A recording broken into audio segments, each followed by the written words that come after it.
I often dream about my headmaster at my secondary school,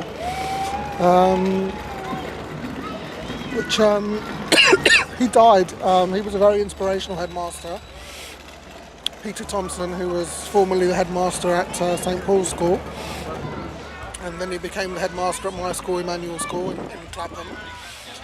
He was very inspirational. You know, they said he was a born headmaster, you know, and he really turned the school around in many ways.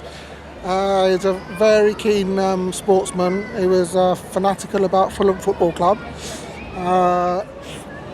Very passionate about sport. He was a Cambridge graduate, and then after he retired, sadly he didn't live very long. He died, I'm told by fellow old Emmanuels, he died a couple of years ago. But I often dream about him, so again it brings us back to the original question. You know, it would be nice that if there were people suitably qualified who could tell me why. I mean, there are many people around who claim they could tell me why, but a lot of it is armchair psychology, make it up as you go along. So what is it that happens in the dream? I often see him, so you know, so in the dreams I'm reliving my school days. So I see myself back at Emmanuel School, and you know, I see him walking around the grounds. So really, in the dream, it's just you know, reenacting a typical school day. But it happens a lot, so there must be a significance as to why, you know, why it is I see my headmaster a lot. Did you have a good time at school? Was it? Yeah, I think I did. Yeah, it was a positive. Yeah, it was a positive time. Yeah, it was a good time. You know, I was there from the age of 11 till 18. So yeah, perhaps it's my mind harking back to good times, fun times, I guess. I was in awe of him. You know, I was always trying to you know, be the best I could. I wouldn't say that he actually you know, did anything sort of, you know, out of his way to, you know, to specially help me, but he was always very helpful. He was very inspirational. He always inspired pupils to be the best they could, whether it was in academia or whether it was in sports. He was, you know, an accomplished Cambridge graduate himself. So yeah, I think that's one suggestion. You know, the fact that I had a good time there.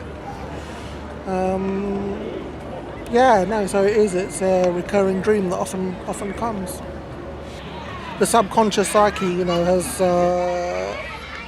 is very powerful in many ways. You know, I suppose it's a real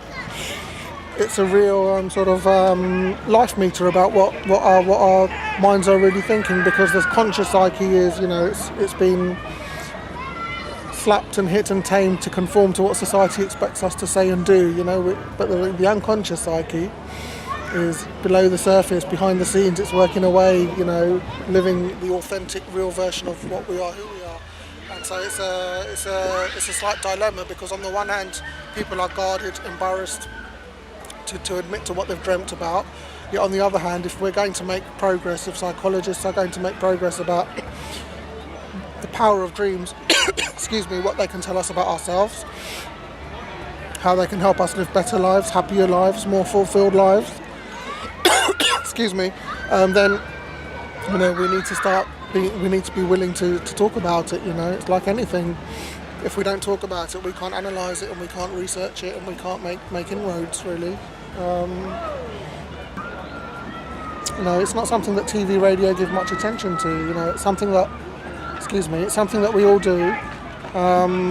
You know, just about every one of us dreams every day. Sorry, that'll do, my love. Something that, you know, and yet TV, radio, books, it's not something that's discussed really. You know, it's something that's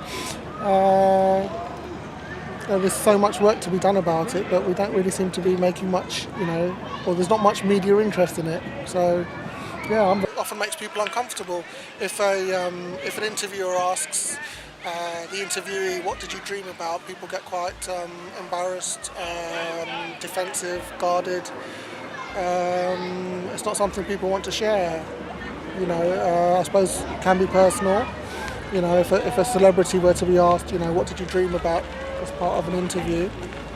again, I think people become quite guarded about it, really. You know, so yeah, it's a fascinating topic.